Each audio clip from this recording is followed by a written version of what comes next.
Hello to all of you listening, watching, breathing, partaking in this here podcast. It's Basketball by Association. My name is the Arkster, Arky Shea, and that is Joel C. Cortez. Joel, I'm actually pointing in the right direction this time if you're watching on the YouTube version. Joel, hello. Hello, and by the way, no hello if you're not listening or not watching. You don't get a hello, but that's literally because you don't know whether we're saying hello or not. So it's a tree falling in the forest and no one around to hear it. I just want to express my relief that I wasn't murdered in the course of the week, since there was like a faux death threat at the end of last week, and I said I'm going to bring it back up at the top of the show. Like, you didn't kill me for rubbing the Rick Smith's acid in your face at the end of the show there. So I'm alive, everybody. I'm well. We're moving on. I've got a far less controversial namesake for today's episode, which is episode 105. It's fitting because he played for one of the teams that's in our series that are left. He played for one of the teams from last night. So we're going to be talking about him probably at the top of the show, or at least his team. He was one of the more explosive point guards of the 90s. No, it's not Jason Kidd, current coach of the Dallas Mavericks, but one of the more explosive point guards of the 90s, although his career did start at the beginning of the 80s. He did make an NBA Finals. They did not win. He was a running mate of Charles Barkley on that loaded Phoenix Suns team that could not take down the Bulls. But my goodness, when you look at the roster of what that group had, a lot of times people just assume it was Charles Barkley and a bunch of, sisters of the poor that went out and played. No. Those Phoenix Suns were loaded with talent, and he had a long career. Actually, I shouldn't say that. He had a long career in the desert overall, but not a long NBA career overall. This is a whole bunch of clues. Arky Shea, do you want to take a guess? This is a guy who logged 105 career playoff games, because this is episode 105. Is this was he he was the point guard? Is this Kevin Johnson? It is. It's the KJ episode. And Kevin Johnson could throw down, young Kevin Johnson, with the best of them. A lot of people don't realize this. He started out his career one season with the Cleveland Cavaliers before being traded to the desert, and then spending the entirety of the rest of his career in Phoenix. He was a 3-time All-Star, averaged 20 points per game multiple times in his career, averaged over 10 assists 4 different times, and almost 10 assists 3 other times. Was the most improved player of the year in 88-89, was a 5-time All-NBA selection. And there was some injury issues. He did have to retire after his age 31 season, which is really rough. He came back and tried 6 games at age 33 in the 99-2000 season again with Phoenix, and had to shut it down after just 6 games. So a guy whose career was kind of truncated. We, after that knee injury, we never saw the same KJ, but he did play a little bit of shooting guard. This is why you were confused. He did play some shooting guard when Jason Kidd arrived in Phoenix, and they went with that 4-guard small ball lineup of, it's one of my favorite oddball lineups on an obscure team ever. Jason Kidd, Kevin Johnson, Rex Chapman, George McLeod, 4 guards, and old Hot Rod Williams manning the middle, as Coach Danny Ainge got real weird for a season or two, and kind of was a predecessor to what, some of these modern NBA offenses have looked like, where they've tried to go 4 out. I will say that is kind of why I was confused for a second. I wanted to make sure that he did play the majority of his career. What I was thinking of, especially with Barkley, was who you were throwing in there too, during those deep postseason runs for them. So I nailed it. Kevin Johnson. Sweet. All right. Well, this is this name I'm not upset with being attached to this program, so I'm okay with. It's a crowd favorite. We can all agree on Kevin Johnson, who has had been the mayor of Sacramento as well. I don't know if he still is or not. I got quick Google find that out. I don't think he is, but I could be wrong. Mayor of Sacramento is Daryl Steinberg. So there you go. So that no is longer. not quite the same. So, all right. So he does not like Kevin Johnson at all. In fact, he is the opposite of Kevin Johnson, if you know what I mean. So, I mean, a tennis player is what I mean. Joe, okay, let's talk about these here NBA playoffs. I want to start with a game that goes tonight, here Wednesday night, because what could have been and did start off as a spectacular looking series is no longer that. Ja Morant is now out for the Memphis Grizzlies, and he left game 1, 2, 3, 4. I had to figure out what it was. Game 4. Bone bruise, looks like he's out for the rest of the playoffs. He's doubtful for the rest of the playoffs. Who knows, depending on how far they get. We know how we like Golden State anyway. But man, let's just get into this series. First of all, Ja Morant being taken from us from this series is a huge blow, not only to Memphis' chances, but for how fun this series could have been. And let me say that I don't, and I'm sorry, Memphis Grizzlies fans, but I don't ascribe to the theory that Jordan Poole was purposely twisting knees, grabbing and twisting knees, breaking knees. Yeah, purposely grabbed it and just yanked on it. I know what it looks like, but I also know when you watch that play sped up, you don't see the intent, just as in the same way the Draymond Green flagrant foul and the Dylan Brooks flagrant foul. Were they flagrant fouls? Yes. Were they out of control plays? Yes. Were any of those plays like, hey, I'm a hitman and I'm taking this guy out? Mm-hmm. No, they're not. And here's why I don't believe Jordan Poole purposely tried to do this.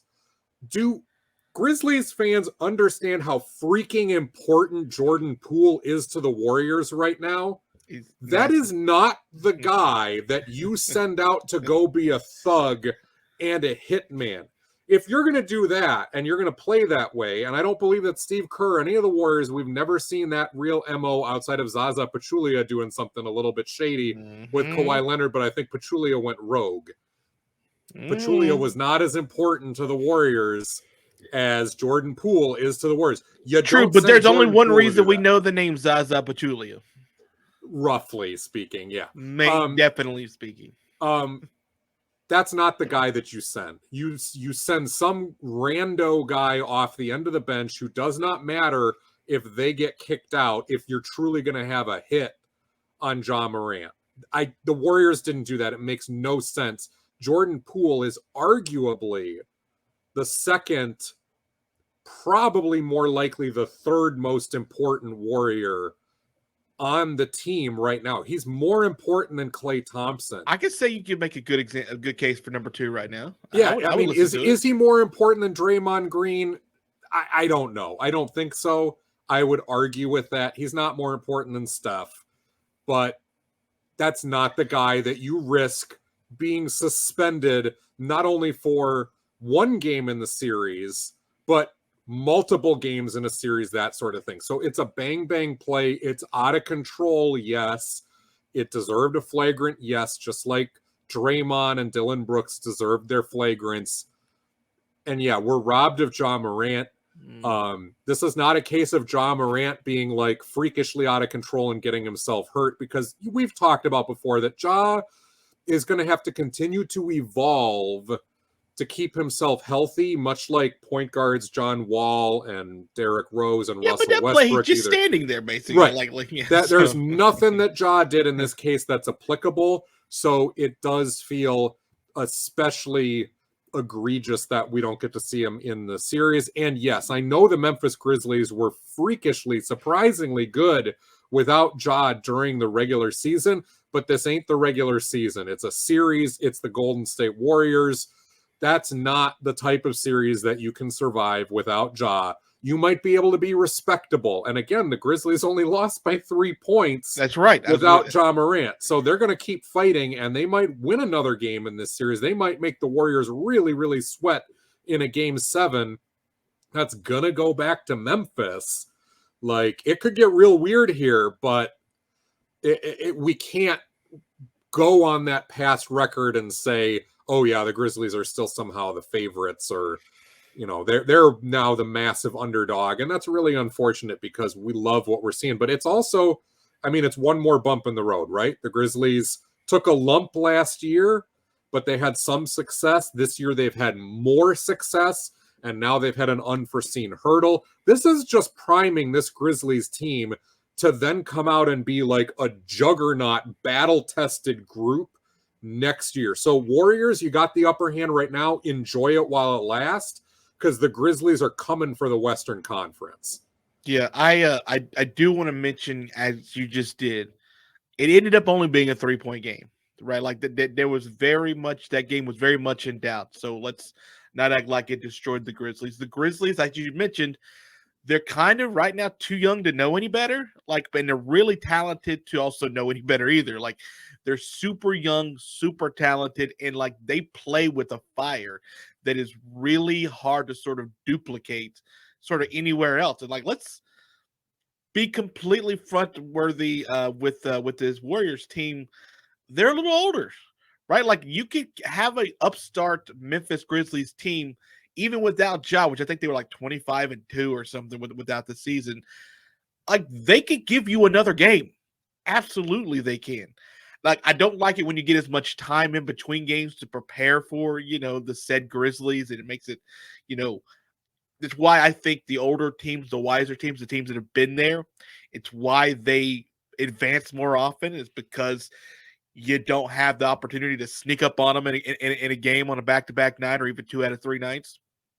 But this team is extremely good enough, the Grizzlies are, to be able to beat the Warriors one more time. Can they beat them 3 out of the next 4? That's asking a whole heck of a lot of a bunch of 16-year-olds on this team. So, like, I mean, let's go as far as this. If they can, heaven help us. Like, if they're, as a group, and we've seen signs of this, like, it's a team on the rise. There's no ifs, ands, or buts about that. If they're able to do something like that, then you look at what they can accomplish mentally once Ja is back and in the future and that sort of thing.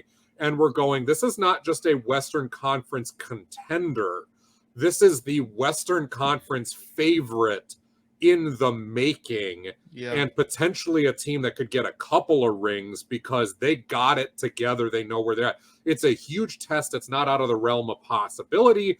It's just, we're not saying it's probable or likely against these Warriors at this point on the growth scale for Memphis. But then again, we didn't think Phoenix was on their growth scale where they were, and they were ahead of schedule.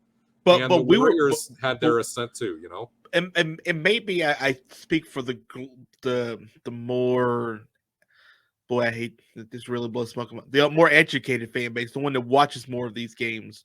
We sort of saw Phoenix putting the pieces together. Like, that we thought that could be a team that, when they did get there, like once they got a glue piece, like a Chris Paul example, for example, they could be pretty good. Like, there was a lot of good young talent on the team. They needed a guy like Chris Paul. And when they came in, it just completely blew up the dynamic of what we thought in a good way. Memphis is different. Like, Memphis is on the come, and they don't sort of need really anything to be really competitive and really good and to make that next step. Maybe they do try to add something in the next offseason or two, but like what they have now with a lot of player-friendly or team-friendly contracts and a lot of contracts that have these players on this team for the next couple of seasons, this is a prime example of how to build a team. Also, you luck out on a couple of picks and a couple of guys that you sign up on the for free agency, and next thing you know, this team could be that team. But it goes back to Joel. We've seen. I hate the fact it's happened for like 3 straight postseasons. Boas is always tweets about it from NBA TV. Oftentimes, the best team is the healthiest team, and we're seeing it play out again this postseason one more time, where big name stars are getting unfortunate injuries that basically cost these teams significant games in this series, if not the series overall. We'll see what happens with Memphis, but I'm 100% sure it cost Philly at least one game out of that beginning series against Miami. Probably both those first two games not having Joel Embiid there, but who knows? I mean, they went and got spanked last night, so we'll talk about that in a minute. But, you know, Ja Morant healthy, this team I could see beating the Warriors. Not healthy with Ja Morant out, it's a tough ask to go 3 out of the next 4. That's all. Like it's not like win 1 of the next 2 when you do it. You got to win 75% of the next, and you got to go all the way through. It's a lot to ask of a bunch of youngins. Absolutely. I just, pointing out how young they are, we've harped on this before, but when you talk, one thing that really resonated with me is this idea that they don't really need anything else beyond to go through these steps. Like the 2 veteran guys in the rotation who seem so old by comparison, Steven Adams and Kyle Anderson have been around the NBA block a time or two, and they just seem so old. They're both 28 years old. Yeah. They're not even 30 yet. So you can same look age at, as Joel Embiid. Yeah. Right. You can look at those 2 positions where you're like, oh, well, maybe they need to bring a veteran guy in. No, they've got a couple of veterans who have been through some battles and had some playoff success on some good organizations before. They're there. They're on this roster already. They don't even necessarily need to be like the vocal leaders. It's not like Steven Adams and Kyle Anderson are the spiritual leaders of this team. They've found that already with their young guys. It's very clear that Ja is the guy that everybody kind of follows with, and that he's had a very mature leadership style of spreading not only the ball around, but the compliments and the praise around. Dylan Brooks is kind of the guy, I think, attitude-wise, that stirs the drink for the group. He's kind of their Draymond, chip on the shoulder type of guy. And everybody else has fulfilled these roles. So, yeah, you're absolutely right. With Ja, this is a team that very much could beat the Grizzlies. Very much could beat the Warriors. You and I were still picking Golden State, but in an absolute dogfight. And it's a testament to them that even without Ja, we're going, this still looks like a pretty good series and an absolute fight for Golden State. But again, Memphis's time is coming. And let's not forget that they did finish ahead of Golden State in the regular season standings. There was extenuating circumstances and all this, but like Memphis is there. Yeah. They're there as a legit and credible threat. This is not a team that overachieved. This is not a one-year wonder type of thing. Like even if they take a step back next year for some reason, they're in this now. They are a credible threat in the Western Conference. And I don't want to disrespect the Warriors because, again, you and I are both on this train this entire season. We've said this is the Remember Us tour. They did beat Memphis with Ja by 30, like on Saturday. So it's not as if that team just is barely scraping by. It's just Memphis can still fight with them. But I would be impressed if the Warriors did win Game 5 in Memphis tonight. I think they probably close it out in Golden State in Game 6. But if they do close it out in Memphis, that's a pretty hearty win, and it gives me more of a confidence to think that this team is probably we've been right all along that this team should be the Western Conference favorite. I agree. Moving forward to another game, I want to go ahead just with the games tonight just to start with. Is that we got Milwaukee and Boston. Oh yeah, Eastern Conference dogfights. 2 teams that aren't fans of each other going against each other. And hey, how about this? It's tied at 2-2, right? And guess what, Joel Secord is? We saw Al Horford go for 1,000 points in the fourth quarter and show emotion for the first time, I think, ever in his entire life when he thought he got flagrantly hit by Giannis Antetokounmpo in a foul. And guess what? We got ourselves a heck of a series like we thought we would get. 2 teams that I don't know about the rivalry itself, but they do really, really want to beat each other. And they are physical, man. They are bumping and grinding. And, oh, man, this is This is a good one, man. I love this series. This is the most physical series out of the batch, and there's been some, pretty physical moments in a lot of the other matchups, but this by and large, pound for pound has been that way. And Boston gets two guys to go for 30 in the same game. That's usually a decent recipe for success, especially in a series where offense has been hard to come by and offensive rhythm has been even harder to find. Like, you can get some points, and I know we have had some blowouts in this series, but it kind of feels like the first team to find a rhythm has been the one to take the game. And it's been a lot of searching, maybe even early, and maybe you find it earlier than not, but it doesn't come easy when it happens. And Boston got into their rhythm down the stretch, and especially late were able to pull away, but it was back and forth, punch for punch, until kind of late in that fourth quarter, and all of a sudden Tatum hit some big shots, and Horford had been pacing them for a while to keep them in the game and to go back and forth. Boston outscored Milwaukee 43-28 in that final frame, and it really was indicative. You mean the Al Horford frame? Yeah, it really was indicative of like the last 4 minutes of the game is when Boston, all of a sudden it's like, ooh, they're stringing together a couple of baskets and a couple of shots here, and more importantly, a couple of stops, because before that, it had been during that fourth quarter, Milwaukee gets a great shot, Boston gets a great shot, Milwaukee makes a tough one, Boston makes a really tough one, back and forth, and then a couple of stops was really all the difference in it. And without Chris Middleton, and we've said this from the start, without Chris Middleton, Boston does feel like the slightly deeper, more cohesive roster, even though they're only going 8 deep, both literally and metaphorically most of the time. Even when Marcus Smart has not played,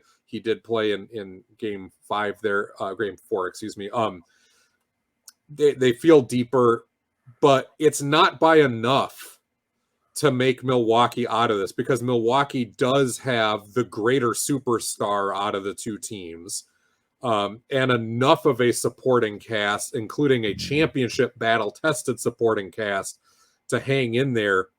And as good as Boston has been defensively in the regular season, it does not feel like they're outclassing Milwaukee defensively, right? Right. They're in it, and this is a meeting of equals, not only in the regular season standing, but they feel equally matched defensively.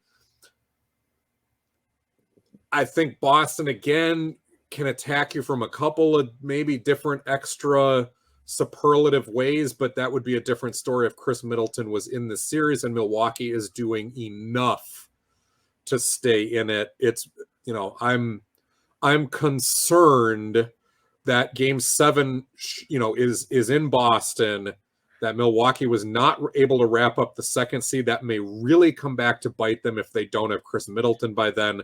And of course, what is the rust that he may have to shake off? How healthy is he if he even gets back by then? It is a major concern.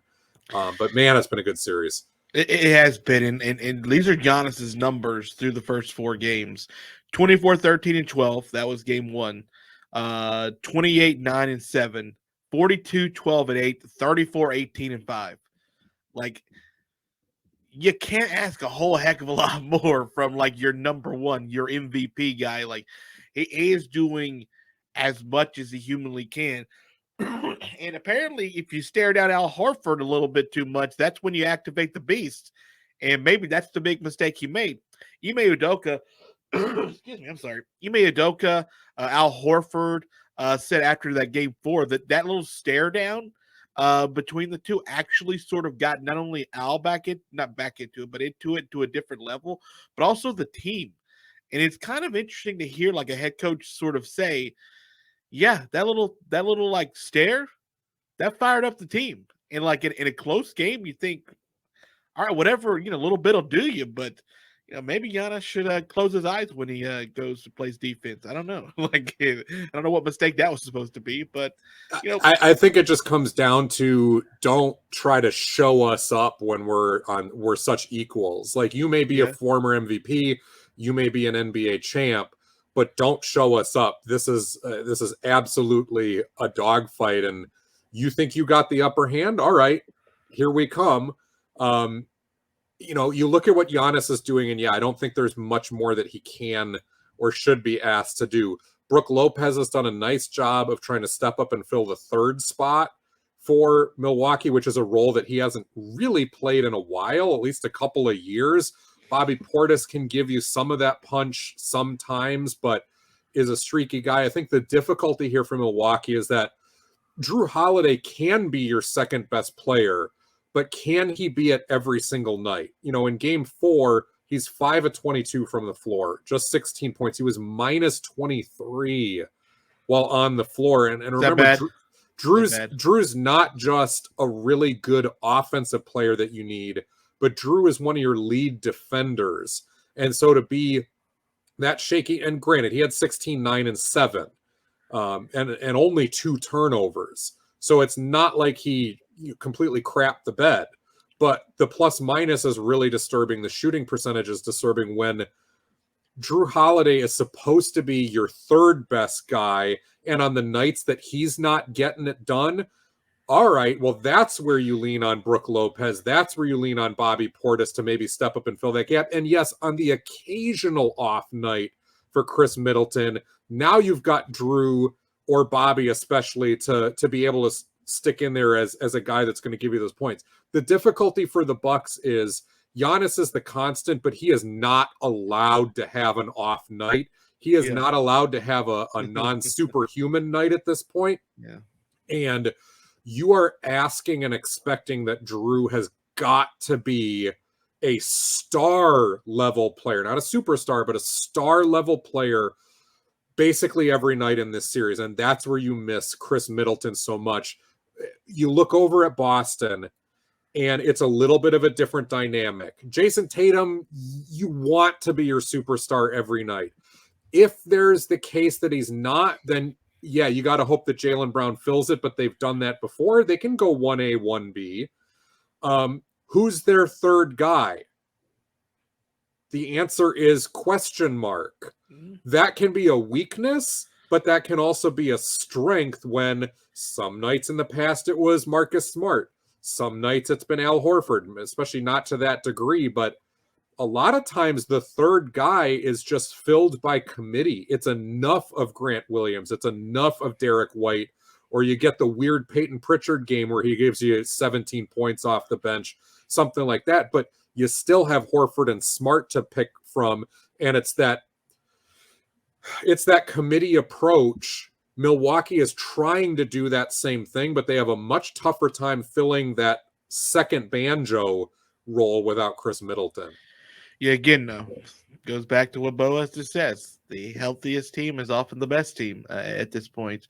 But you can also say that about Boston. Robert Williams didn't play in Game 4, and they ended up getting the win. They said there was an expected flare-up from his surgery, which means not really sure medically what that means, an expected flare-up. But, he's been playing 18, 22, 23 minutes in the first 3 games. They think he's going to be able to be good for Game 5 tonight. The fact that they were able to get that win on was it Sunday, Sunday, that they were able to win that, get a little more time for Robert Williams to come back. I feel like getting back to Boston, I like Boston to be able to win this game and to be able to pull it out again, but both teams have won on the other team's home court. So, I'm not 100% sure what to expect. I just want to sort of buckle in for this one. Yeah, both of these 2-3 matchups in either conference, home court has been split now, right? It's not sanctified like it is in the 1-4 matchups where the home team has won every single time so far in the 1-4s. And I know we're going to get to those matchups here in a minute. But it is interesting, and I think it just does show how close both of these series are. Again, the Ja injury changes things a little bit. Man, it's been enjoyable, though. These 2 series have given us more than what the 1-4 matchups have done, and it's not like the 1-4 matchups have been trash series either, right? They've been interesting in their own right, but these have been absolute prize fight type of things where you're like, man, this feels like the Eastern Conference or even the Western Conference finals being fought early. Yeah. And if it's this good, like ooh, what could those conference finals look like when somebody crawls out of these alive? Well, I was going to say more so than the 1-4 matchups. The 2-3 feel like if the team that won this was the team that represented the East, or East or West, I'd be okay. Like they feel like that's a good point. Completely deserving teams. With even though we've seen a couple of blowouts, you've seen it. It's hard to do an NBA series and not get a blowout or two. Like it just sort of happens. It's just whether or not the team that gets blown out can come back and counter with a win of their own. 1-4 matchups. Let's go with what happened last night. Phoenix and Dallas. Phoenix leads now 3-2. Speaking of injuries and all kinds of weird things, this series, despite Chris Paul's mom either getting hugged or harassed or whatever in Dallas, it has been for a 3-2 series. Want to be nice when I say this. It's been the least interesting one for me on the court. I don't know how you feel about that. I'm going to ask you literally in about 6 seconds. But I don't feel like, despite having, a little bit of a burgeoning Luka, Chris Paul kind of thing, not Chris Paul, Devin Booker kind of thing sort of emerging in this series, like, I don't know that there's been a lot on the plate that I've sort of enjoyed, despite the fact that it's 3-2 and it's been competitive as far as the wins are concerned. I don't know. I feel like of the 4, this is probably number 4 as far as the interest I've had. I don't necessarily disagree with that, although me personally, I've liked this one a little bit better than the Miami Philly series. But it is, compared to the 2-3 matchups, I think those have just been so good and so equally fought, and you've got, multiple star level guys on each team. Dallas, it's Luka and friends. We all know that. There's not really like a second star. And Phoenix, we just don't ascribe the same level of stardom to Devin Booker yet that we do to some other people, and that's not fair. I mean, same thing with Ayton, and Chris Paul's a little older, And I love Phoenix. I just sort of I don't particularly enjoy watching Dallas play. Like it's a lot of like, all right, Luka, go, and like it's like, all right, like. Maybe and I thought they got in trouble in that second half, Dallas, when they got blown away in that third quarter, because they stopped doing the Luka go, and he just kind of stood off to the sideline and let other guys try to do some stuff, and it did not work. And they got in big trouble. I mean, I get that works for them. That's what's gotten to them to the 4th seed, got them to the semis of the West. It's just, for me, like, as far as an enjoyable game to watch, like, I'd rather watch Phoenix play anybody else in the West compared to, not to say Dallas can't be a worthy, champion. As far as, like, the enjoyment factor of this series, like, it's been, like, watching 2 vastly different styles that I enjoy sort of play against each other, and it's very noticeable to me whenever I turn on the game. When I watched Luka and Chris Paul going at it in game 5, it was game 5 the other night, it struck me that maybe the comparison for Luka that we need to be making at this stage of his career is young Chris Paul. People always want to go, well, Larry Bird, because they're both white, or, stuff like that. But Luka's such a different player.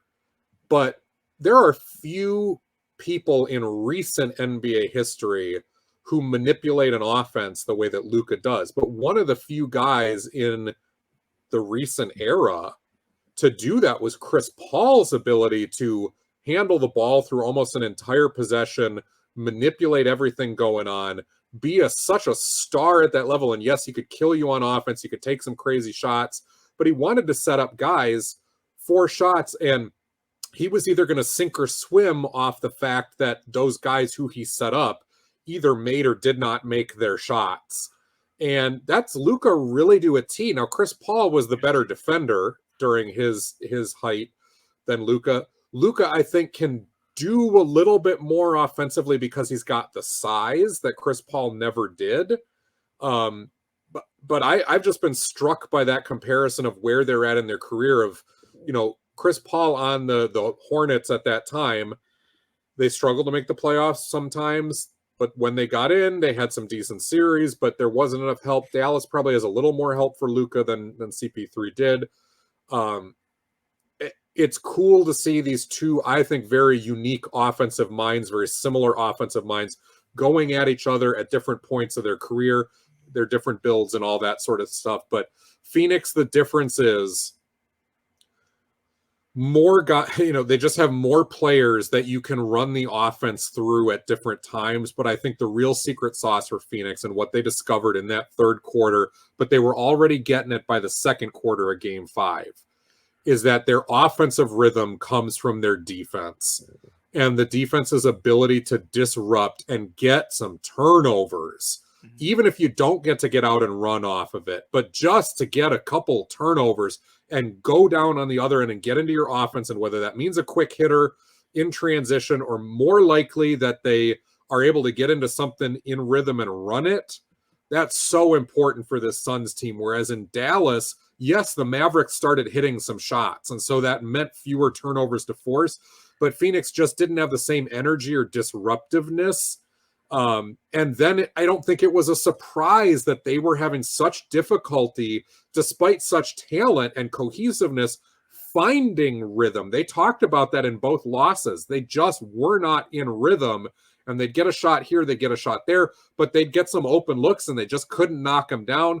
So the lid came off the basket in Game 5, but they also forced the lid off the basket where they missed some really good looks in the first quarter and a half. And they were getting offensive rebounds. They were trying to get second chances, and it felt really dicey when they're working so hard and Dallas is still up or Dallas is still tied. And you're like, ugh, if this keeps going, is Phoenix going to be one of those teams that just worked off rhythm only? And then the playoffs robbed them of that, and they got in big trouble. To Phoenix's credit, they are more than that. And when they got the defense rolling again, and I'll talk about what they did to Luka in a minute because I want to give you a chance to chime in. But like when they found that defensive rhythm again, disruptiveness, the offense came with it, and then all of a sudden you saw the Suns at their most dangerous, where it's like, oops. Suddenly everybody can score again, and they're going to pick you apart from 5 different ways. Yeah, I think the Suns are a little beat up physically right now. Not that they have guys missing a bunch of games right now, but you get guys coming off of injuries, and you don't have a lot of time just to sit and rest just for rest's sake to get back to it. I also think the book's out a little bit on Phoenix. That when you get more, again, that's why these playoffs are so tough. It's just you get more time to sort of watch what they did last year. You get more time to sort of focus in.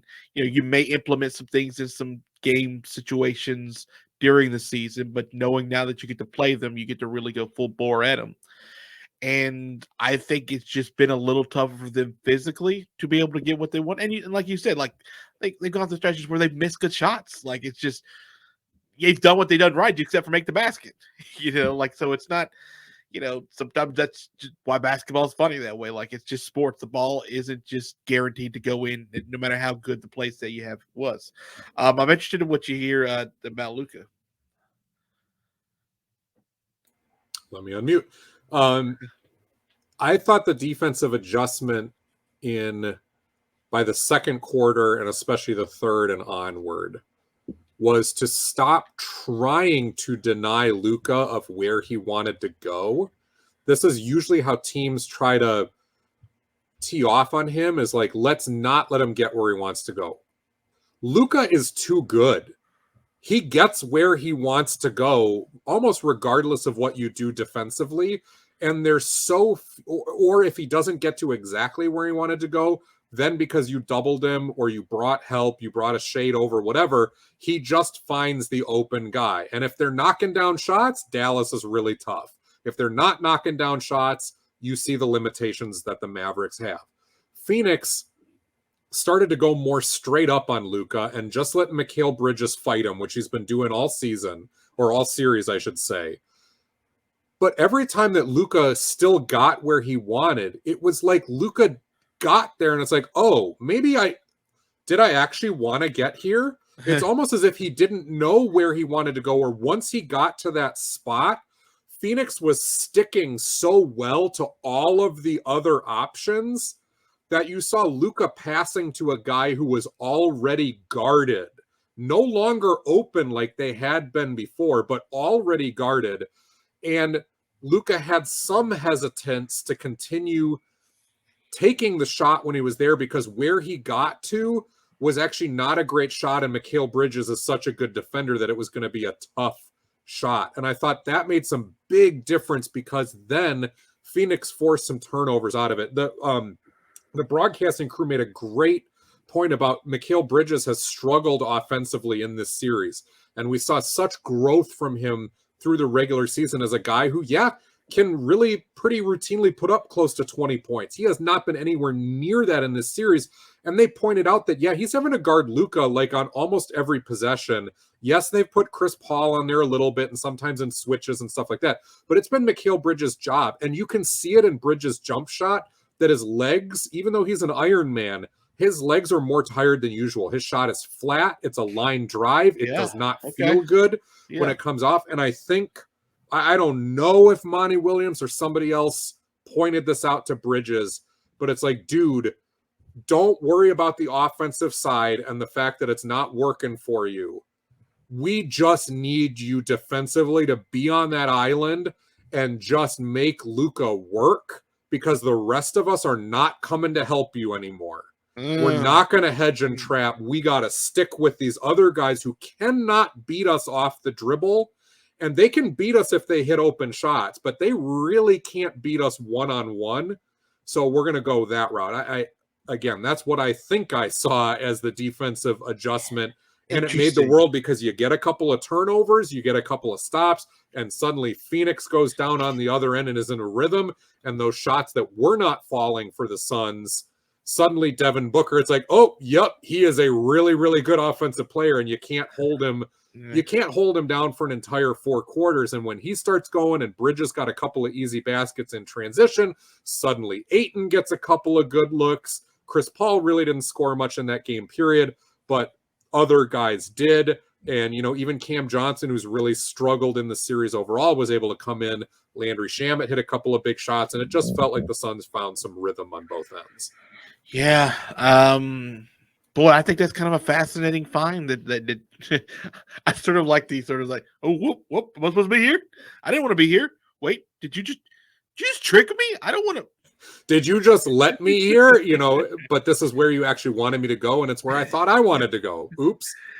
Oh, that's fascinating to me. Damn it, now I'm gonna have to watch Game 6. Okay.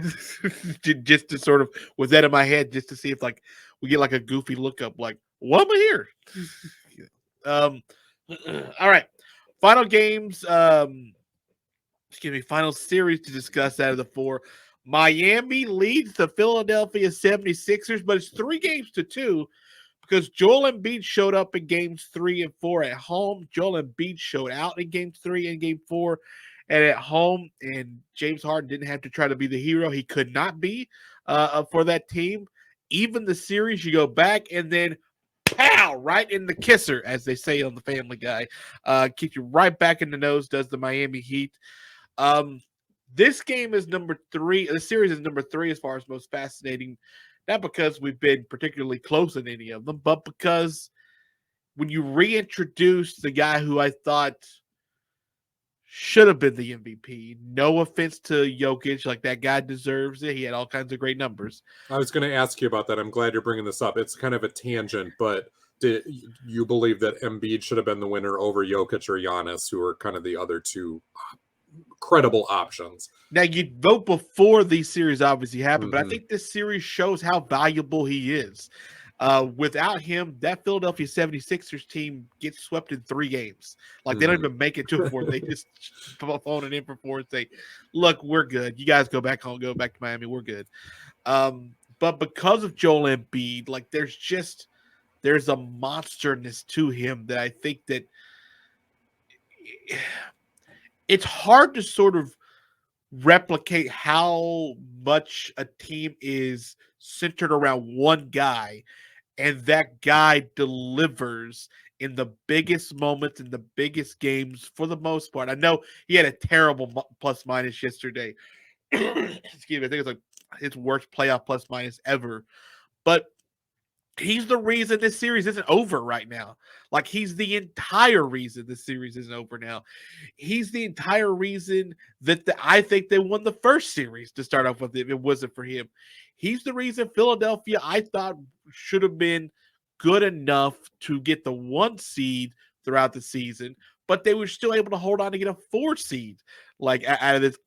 I thought it was a Joel Embiid team that when he is on and able to play, and you can't, you can do as much as you can to center around and focus on him. Way more times than not, he's going to deliver. And I think and deliver with big numbers too, not just sort of be there for you, like be there for you, be your guy. So, Jokic had great numbers all season, and you know how much I love Nikola Jokic. Like, that guy is an absolute historic numbers again, like he's just phenomenal, like those numbers. But this year it felt like a Joel Embiid type year because he was able to stay relatively healthy for the vast majority of the season, unlike what we've seen like last year when he could have won the MVP but got hurt late down the stretch too and missed a bunch of games. This season sort of felt like for him to be the MVP year. But I think this series also shows how good Joel Embiid is and how he is the Philadelphia 76ers heart and soul. I have so many thoughts on Embiid and this series, even though it's number 4 in my list of watchability, but so many thoughts. It sucks that you have to penalize a guy for being hurt, which is out of his control. Embiid missed 14 games this year. Yeah. And it sucks to have to penalize him for that. And I think that was ultimately probably the decider. But on the other hand, it's not fair to penalize somebody like Nikola Jokic, who had historic numbers. It would be unfair to penalize him for having stayed healthy all year and just played more games and done what he did. And I will say, and it's arguable, but I will say that Jokic had less help on his Nuggets team than Embiid had on his Sixers team over the course of the entire season. It's not by much, but it's there. And I think that's potentially why Giannis did not, Giannis put up some historic numbers again too, but I think that's why he was always the third horse in this race. This is the impression here to try to pick a top, like to pick a one out of the three. Like Giannis had more help from top to bottom than either Embiid or Jokic did. Jokic had less help and was healthier for longer. And it sucks. It's unfair for Embiid. And I thought when he came back in game 4 and they won and he played so impassioned and it lit that fire under the Sixers that they needed so badly. Although to their credit, they had won game 3, right? Without him. Yeah. And it's like, ooh, all right, James Harden showed up and they rallied and they did enough. But for Embiid to walk through those doors, Willis Reed style, and fire them up, I'm like, man, he is writing his Sixers legacy right now. He is writing that chapter of, because he didn't have to come back. He really is banged up hard. An orbital fracture is a big deal. For him to come back and gut through it, for them to win, that is him ingraining his legacy and his legend in the same way that Iverson did, by really caring about Sixers basketball and going out there and putting it on the line. There's not a fan base that cares more about that. You're right. And Embiid has done this before. He is so passionate about them. He obviously went through the whole process and stuck with it and was like, no, we're going to make this work. He has been invested. And there's other Sixers, in Philadelphia basketball lore that have been super important and are ingrained, but Barkley's not held in the same way because he forced his way out. And Dr. J was older. Moses Malone was not there for as long. There's other guys on a lesser, maybe talent level who are kind of folk level heroes there. Daryl Dawkins and Bobby Jones and stuff like that. But it's really Iverson, right? Iverson is the folk hero, and Embiid is showing a lot of that same ethos and just fighter mentality. Yeah. And that's why it was so awesome in game 4 about the legacy. And that's why it was so disappointing to see game 5. Like, yeah, he was in his head coming into game 5, and everybody said it, whether they said it overtly or subliminally, they all said it. He was not right coming into that game. They checked him. He's not sick. It happened before he got whacked in the face again, which that's literally just adding injury to insult. The MVP obviously meant a lot to him. That's not wrong. It's not wrong that he was disappointed, but for it to have taken him that much out of that game, where it's like, dude, that's an individual award. You didn't get it. You can feel that you were wrong. You can feel that it really rocks your internal confidence and the sacrifice that you've put in it. There's a lot of emotion there, but you cannot, as an MVP player, bring that into the start of game 5 and scuttle your team's attitude ahead of time, especially knowing like how fragile James Harden's psyche is. Yeah. And he's a guy that's he's gotta follow your lead, because he's not going to pick you up on the other end. He's just not that guy.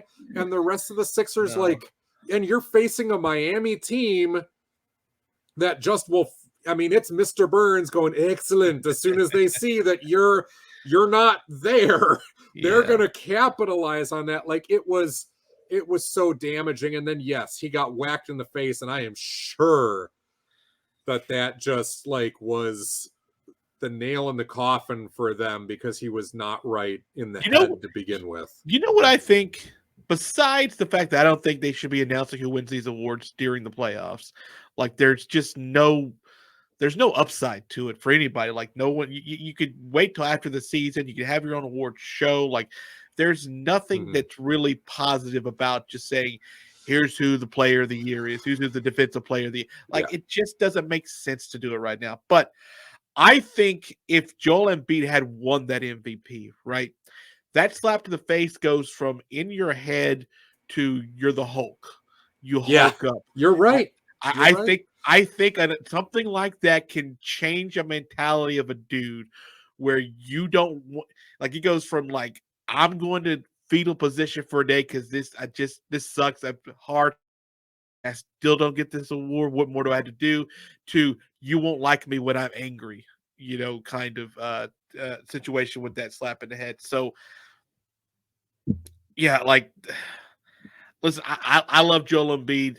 I think he, as far as I'm concerned, right now, you call it a career, he's clearly the top 2, at worst 3 of 76ers of all time. So, I just want to see him get to the championship level. Some players never do. Some players just sort of get cursed like they never win that title. And I hope, for as good as Joel Embiid that's not going to be the case. But it feels like he's either stuck with the James Harden that starts to decline as soon as he gets to your campus, or you get a Ben Simmons who gets completely in his head and can't play anymore. And you've got, a Markelle Fultz and a Nerlens Noel and these other high lottery picks that didn't shoot. That just didn't pan out to be what they were supposed to be at their pick level. Well, yeah, like Markelle Fultz gets hurt, and then like his entire shooting motions changed, and all of a sudden it's a completely different dude than what we saw in Washington.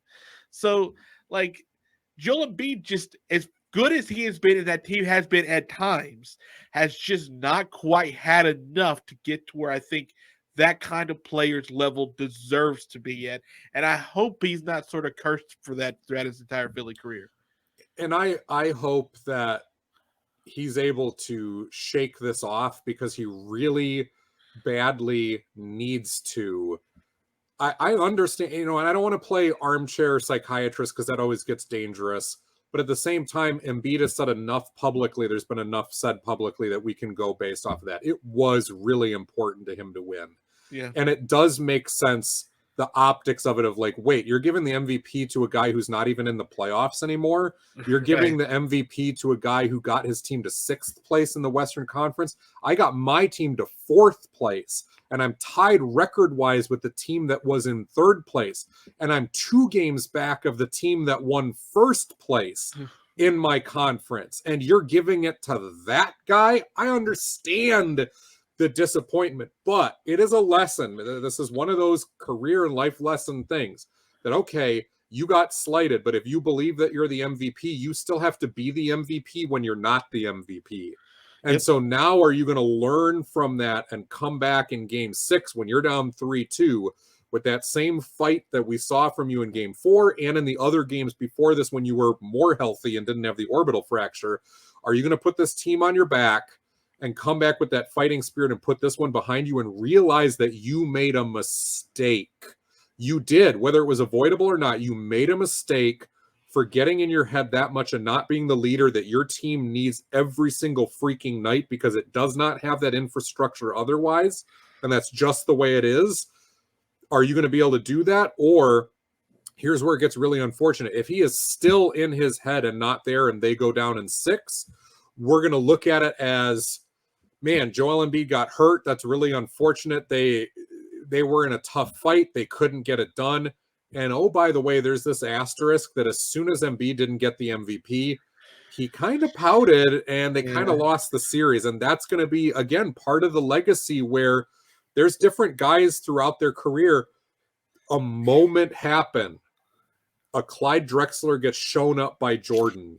You know, something goes on and that player was not the same through the rest of that series and they lost, and that will always be mentioned the rest of the way. But if Embiid can come back and get them to a game 7 at least, that momentary blip goes away as a legacy asterisk. I would hate for a guy who's been so tough, who had to coming into game 5 was this guy's fighting through an orbital socket fracture, who's fighting through concussion, who's fighting through the thumb injury, who's got to have surgery as soon as the season's over, for an award that didn't go his way, that he finished 2nd in, decides sort of what people think of this series and what he has done for Philadelphia in this series. Because if he's not in this series, we're not even considering a game 7. So, let's shine up a little bit before we get out of here real quick. The Miami Heat, because they did actually win the game, right? Like, so we just, Jimmy Butler's been spectacular. Like he has been the rock for them. Joel, I feel like we say this a lot about this team, but we also say this a lot about this team. They're the grinder team, right? They're the grinder team that just doesn't make a lot of mistakes.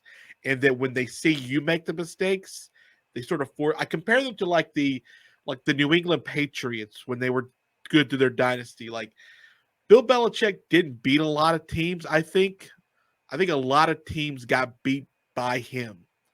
You know what I mean? Like they beat themselves by making one mistake, maybe 2 too many, maybe a few too many penalties. And that's where Bill Belichick decided he was going to exercise whatever demons he had on you. Not because they were necessarily that much better, but because they took advantage of when you weren't at peak skill. And they were always going to be very good and then great once you messed up. I think that's what sort of Miami is. Like, once you start making mistakes, get in your head, whatever, like they have a sixth sense about that. And they take, I don't know if I've seen in a while a team take such advantage of another team's mental status, you know, for throughout a series or at any point of it. And then just go on runs where you're like, wow, I have no idea what's going on with this team. Like this Miami team isn't, I feel like they're not that good, but like they're playing like they're that good. There's so much that goes into a culture, and it's become a cliche for Miami. But we talk about like Golden State has a very unique, altruistic, but very palpable culture. And the Grizzlies have been able to put together a team of guys that all seem to have a similar identity and ethos. And the Spurs were really good at that. And certain other teams have come along where maybe it was just following the superstars lead. Maybe it came from a coach. Maybe it was top down with the organization's reputation or whatever it was. But Miami over the last few years has been building a roster of guys who just seem to be wired very similarly. And if they're not, they fall in line or they get shipped out. And this has been a defensive team, a tough-minded team, a team of guys that is built on, like you said, finding those mistakes and exploiting that. And we have talked so many times about Eric Spoelstra's ability to just find a guy, plug him in, he knows his role, he comes in, does his job. And if not, there's another guy waiting in the wings, and it works fairly seamlessly. And yes, you can beat them on some nights, but it's going to be hard. And yes, there's been some nights where that intensity has boiled over. Very rarely, just earlier in the year where they were fighting each other, but they rallied and got around it. But, it's so impressive to me that a guy like Victor Oladipo, who's been coming back from years of surgeries and injuries and has been waiting kind of in the dusty corner of the attic of the Miami Heat organization, but rehabbing and is not even playing every game in the playoffs. He got a couple of rehab starts, not even starts, but like rehab appearances at the end of the regular season here, but also sat the bench a lot when he was available. And in the playoffs is not playing every game. But every time that Kyle Lowry has been hurt as he deals with his issues, Victor Oladipo has stepped up, had a double-digit scoring game, played good defense. No, he doesn't look like all-star Victor Oladipo, but he looks like more than serviceable backup Oladipo. And that allows a guy like Gabe Vincent, who's been your backup point guard, to go jump into the starting lineup and do Kyle Lowry's job. And the team still defends at the same intensity. And yes, Lowry's got a little bit more corporate knowledge about taking charges and just being that hard-nosed guy, but he's certainly on the back end of his career now. But you're just surrounded by guys that like either have championship pedigree, like a real championship pedigree where they've won a ring, or a guy, plenty of guys where it's like they clearly know what it takes to get there. They're just trying to work for their opportunity to get there and get that ring. And yeah, I mean, I can't give enough kudos to them. And I feel like every time we talk about the Heat, I wind up giving them a backhanded compliment. And I don't, mean to continue doing that. But kudos to them. You talk about the team having to be healthy to be the best team. But again, culture and chemistry sometimes is enough to overcome a talent disparity too. And it's not like the Heat aren't talented, and they seem to be talented in the right cohesive way. Yeah, I don't mean to sort of say I don't think that they're this good, but I don't think that this good. Like, I don't think that they're blowout Philadelphia good, but Philadelphia's in a very vulnerable spot. Yeah. I think if Miami played a Milwaukee with a Chris Middleton, that's a completely different type series. I think if they play Boston, especially if Robert Williams is healthy, I think that's a completely different series. But I think they just got a really good matchup with Philadelphia, especially when Joel Embiid went out because he was unnecessarily in a game. And like I'll tell you this, if they lose a mistake, that goes straight onto the resume of Doc Rivers. That is a terrible decision to have him that late in a game that late. And now, Miami's probably going to reap the benefits of it, and they're probably going to find themselves in the Eastern Conference Finals. And really, who knows? Like, when you get so much time in between these games and you have, like you say, that culture, and it's not like they're a bunch of stragglers. You got some really good players on that team, and the way that defense plays and how physical they can be with you, that Eastern Conference Final could be a bloodbath. The game that goes Game 7, and who knows who comes out of it at that point. And it's not like Philly had many options because, again, the Ben Simmons trade was a mistake in what Philly gave up. So one of the weaknesses that they had was no longer having a credible backup for Joel Embiid, a guy who does get hurt and does miss time. And they had Andre Drummond, and in years past they had Dwight Howard. Now they had neither of those guys. So they did this to themselves, and the worst case scenario came up where you needed a backup for Joel Embiid and didn't have one. But it's on Doc Rivers for overplaying DeAndre Jordan, a guy who has lost a starting job multiple times over the last couple of years, and it is clear that DeAndre Jordan is no longer an NBA player. There, I said it. His career is done. Like, he's out of gas. He is done. Yeah. And Doc Rivers continued to go that route, even though he didn't again, some of it, his hands were tied. Do you go with a underproven Paul Reed? Do you go small with no center? And now you're having to guard Bam Adebayo. There weren't a lot of options. But that's another Doc Rivers mistake to go with DeAndre Jordan for as long as he did, multiple games, when it was disastrous. But you wouldn't be in that position if you hadn't played Joel Embiid late in that game, like you said. Right. So it's it's compounding mistakes, and Miami able to take advantage of it. Very Belichickian, like you said. Yeah. All right. I think that's going to do it for us. I think when we come back here, I'm pretty confident we'll have our conference finals matchups, and I'm excited about what those will be because those both have the capability of being 7 games. Both of those, which is what you want at this point. You want a competitive conference final. Either way, we've gone years in the past where you get a sweep or a gentleman's sweep to get into the championship, but to get 2 very competitive conference finals, I think that's what we want, brother. Absolutely. This has been the Kevin Johnson episode 105. Find us on YouTube, like, share, subscribe, ring the bell over there. If you want the audio only version, you can find us on Spreaker, Spotify, iTunes, wherever you get your podcasts. And like Arky said, we'll be back next Wednesday. Yep, the Kevin Johnson, the mayor of Sacramento from 2008 to 2016 episode. All right. Not the former Phoenix Suns, the mayor of Sacramento. That's what we do now.